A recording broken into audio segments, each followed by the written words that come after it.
Oh, hi, everybody. My name is Matt Storrs, and welcome to Mattsplaining. On today's episode, I have an expert on who I'm very excited to speak with. Expert, please introduce yourself and tell us what you're an expert in. My name is John Rosenberger. I'm a comedian and recreational athlete, and today I will be an expert on rec league softball. Fantastic. I have been a big fan of rec league softball for some time, and a lot of people, I think, look at rec leagues as community outreach organizations and stuff like that. And really, these are just places for people with a similar interest and a desire to play a sport to try and get a sponsorship from a local bar or like a local brewery to help allow them to be drinking in the park multiple days a week. And it can be hard to establish those sponsorships with bars, but there's an important thing of like having the representation of this is our rec league team that we sponsor. You don't want a bar that's sponsoring all the teams because then they don't have any stakes in the game.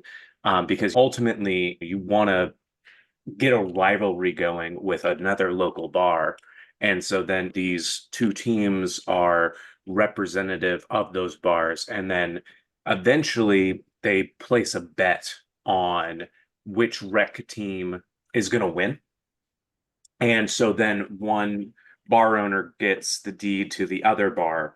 And that's how business is done. That's the most appropriate way. That's how you get licensed in New York to have liquor license, bar license. Sometimes it's just beer, but that's the traditional method of doing it. And there's just these representations and these representatives of the bar are just the regular patrons. These are people that are coming from any number of walks of life, whether it's comedy, whether it's like a business group or anything like that. And people can get competitive. A lot of teams have to have on-site medical professionals. Usually it's somebody that is in nursing school or is like doing their residency. And it's an amazing thing because you can actually skip some months of your residency if you do enough time as a rec league soccer or rec league baseball or rec league football for those in America or not America. Um, in treating these injuries because you're right on the front lines of what could be going on, whether it's a concussion, whether or not it's a sprained ankle, some more grievous injuries, some ACL tears. I've seen a number of times these rec league doctors do surgery in the outfield. They set up a tourniquet and they are ready to go at a moment's notice. They're sterilized, they're prepped. I can't speak to whether or not how sanitary it was. A dog did run over and try and inspect the person that they were performing the surgery on, but they did a great job, and the person walks pretty normally now. They probably could have stood to take him to the hospital, but they did what they needed to do. And ultimately, rec league teams are a way for friends to do something outside of just like meeting up at, excuse me, it's just meeting up at somebody's house or meeting up for like a movie. It's truly a recreation where friends can come together and find a similar interest and then ultimately find new people to dislike and help a bar take over another bar and just have a good time. Find people to catch up with. You can say you might not have the most in common with somebody. They may be somebody that really likes the RuPaul's Drag Race, for instance, and maybe that's something you're not necessarily Yep. into. hmm And maybe their only sport they follow is the Olympics. They only are an Olympics person. They're very excited about it this summer. But they love rec league, so you're able to come in and join together and learn a little bit about what they like. They learn a little bit about what you like, and then one night you just find out the name and location and address of the ace of the other team that you're about to play. And I'm not saying anything nefarious happens, but Not at all. maybe you just stop by and make sure they understand that it might not be a good idea to show up that next that Mhm. next game. And I think that that's just a beautiful thing because it's not every day that people get to act as, somewhat quote unquote mafia enforcers or practice their intimidation skills. And I think that that's a really beautiful thing that we don't get Yep. as often as we should. Now, Right. uh, based on how much you've heard so far, about how much of that would you say was accurate? I would say if we're going to use softball parlance, that you hit a stand-up triple. Okay. You got pretty far around. There are a few things that maybe held you up from hitting a home run, Mhm. but you hit that ball very squarely right on the seams. Fantastic. Yeah. And what got you interested in playing? Well, I used to play a lot in college and whatnot, and then I fell out of it. And then during the pandemic, it became a way to have a structured time to go out and see people. It was out of doors. Mhm. So it felt very safe as opposed to things like comedy, which for at that point I felt kind of like hinky about because Right. we're moving indoors at a rate that I was not necessarily comfortable with. So yeah, it was just a place to and also to meet new people. Mhm. One of the things that kind of was like 50-50 in your description is I do think a lot of people join softball leagues to do things with their friends, but I think that there's an equal amount of group of people who aren't maybe necessarily the best at striking up conversations Mhm. or something like that. And this gives them a built-in social activity to structure meeting new people around. Right. That makes a lot of sense. Yeah. One thing that you really did hit the nail on the head about is picking out new people to hate. My favorite things about rec league softball is just I I play better when I'm angry. Mhm. So I like to, even if we're playing a team of perfectly nice people, I like to pick one person who I have designated the villain of the other team. Great. Then I just play at them, for lack of a better term. It's beautiful. A lot of those times, those people will self-select for you. They'll reveal in short order which one of them is the real asshole and which one is just a lot of people.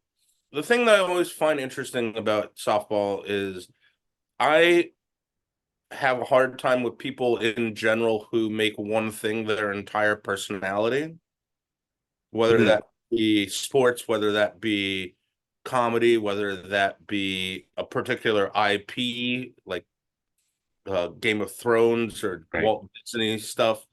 And those are usually the people who reveal themselves to be the villains without you even having to look for an excuse because they take things because that's their whole personality. They take Right. things far too seriously. And Yeah. Do you find that they're just consistently that serious or like and then bring it into the other facets of their life? Or is it like they kind of get into them, or have you had enough experience with these people to know if like they kind of get into a mode when they're out for one of the games? it's like 70-30. Okay. 70% of the people are people who have no sense of humor about anything. Hmm. And this is just a manifestation thereof. And 30% of the people are actually very nice when you catch them not on the field. And Right. those are people that sometimes I don't want to hang out with more so because I want to keep the facade of who I think they are. And then it kind of breaks kayfabe when actually a nice person you just care about this sport a lot. Absolutely. And have you had any instances where, like, after the season ends, one of the, like, you like strike up a conversation with one of those people? Oh yeah, plenty of times. And there are people who I now play with who at one point or another I was like, "Oh, this guy's a try hard," and Hmm. all that. And then you strike up a conversation, not even after the season, but the other thing, even though you're right that a lot of rec leagues are based around bar sponsorship, Hmm. sometimes the league itself is based around bar Okay. sponsorship. So it's almost the opposite, where instead of it's the bars competing, everybody competes and then they converge on the same bar, and you those it's like it's very fun to watch for me to watch like to see who wants to break bread with their competitors and who wants to stay in their insular communities. Right, absolutely. And do you find that that kind of puts a really nice cap on the games that you Yeah, played that day? absolutely. And I intentionally don't make plans on, especially I play one night league and one day league. Hmm. So Thursday nights and Saturday days.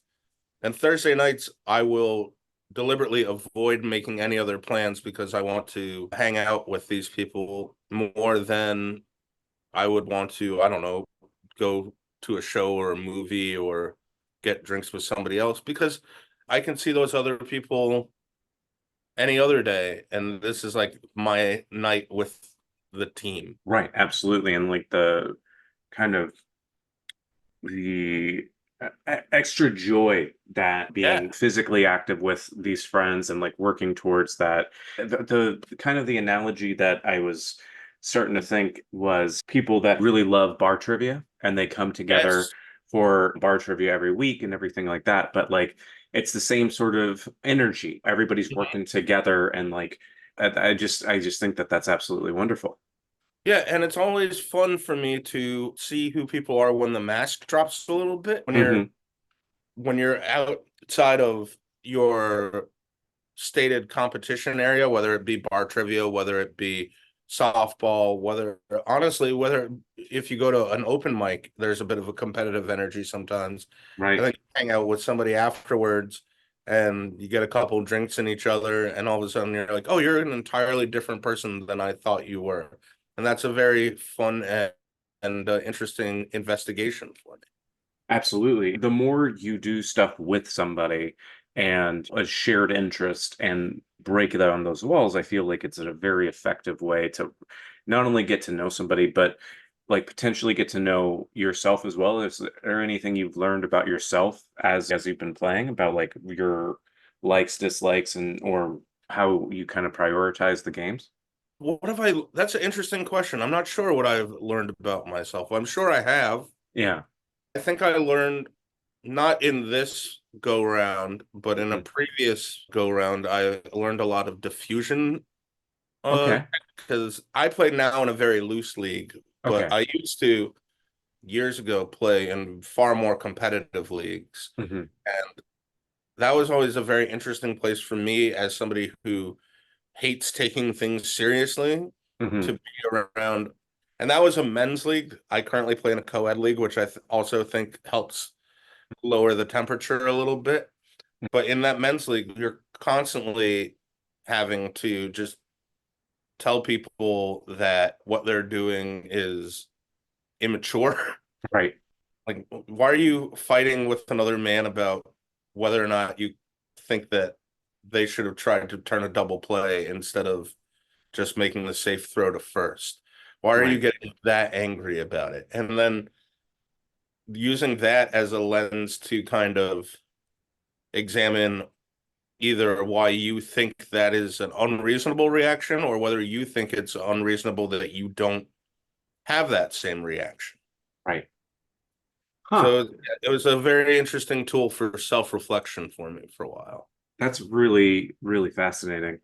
So when do the seasons run for the league? Well, your timing is actually quite fortuitous. The two teams I play for are in a league that was originally started as a singles league, Hmm. but it's the same league. It's just two different nights. And then we'll play a full summer. We'll probably play through August. Oh, wow. And then we'll take a couple weeks off and then come back in September and play through early November. That's So it's a fantastic. 6 month endeavor for me, usually. That's so cool. That's so I don't feel like I knew the actual length of the like the commitment or anything like that, but just being able to do something for that long, like just it just seems like it would be so much fun to be able to get to see people and know you're going to get to see people that consistently. Yeah, and you get to watch people's lives change. That's one of my favorite parts. I joined when in my previous league, I joined with my friend Sharon, Hmm. and I watched her meet her now husband and then played with them all the way through their wedding and the birth of their two children. And now that they've, as happens a lot in New York, you have too big of a family to live in the city. So now they've, in my current league, I've seen people who have come together as a couple in meeting Hmm. for the league. I've seen very torrid love. I wouldn't even call them triangles. Sometimes they're quadrangles or what's five? Is five pentangle? Yeah, like a pentagon. Yeah. A Yeah. pentagon? Yeah. Yeah. We're just like, and there's all kinds of intrigue about not just sexual and relationship intrigue, but a lot of the teams that take things a bit more seriously will go around and try to snake players Oh, from wow. other teams where maybe they're like, well, you seem really good and your team doesn't seem terribly interested in competing at a high level. Why don't you come play with us? Wow. Yeah. And it's just very if you pay attention to these things like that, it's a whole new world and one that I really treasure as far as just seeing all kinds of sides of people. That's wonderful. Yeah, I imagine the other team has somebody that's in like a overcoat and glasses trying to spy-esque and like just like trying to whisper and like has like an Yeah. attaché case. It's like I it's attaché like maybe this will interest you. They open it up and it's a bunch of like beer koozies and merch and stuff like that. That's fantastic. If people wanted to learn more about you or wanted to learn more about rec league sports, where would you recommend that they go? Okay, well, if they want to learn more about me, they can find me on X at John Phenom, on Instagram at John's a Phenomenon. I have some projects that I will be promoting on there. So those are the places to find out about that. If people want to find out about rec league softball and specifically the team I play on called the Cape Bods, Hmm. we have a player who brings a GoPro to every game and Right. films all of our games and then edits them down into like 45-minute packages, and you can find them on YouTube. I will put up a link on socials about that where they can find that too. But YouTube, search the Cape Bods, BODS. And yeah, you can see us play. We are a very loose and goofy team, and it's a lot of fun. I know people who, without a hint of irony, have told me that when they work from home, they just put our YouTube channel on and just have that play in the background. It's Hell yeah. nice, soothing park noises for the most part. There's no commentary or anything like that.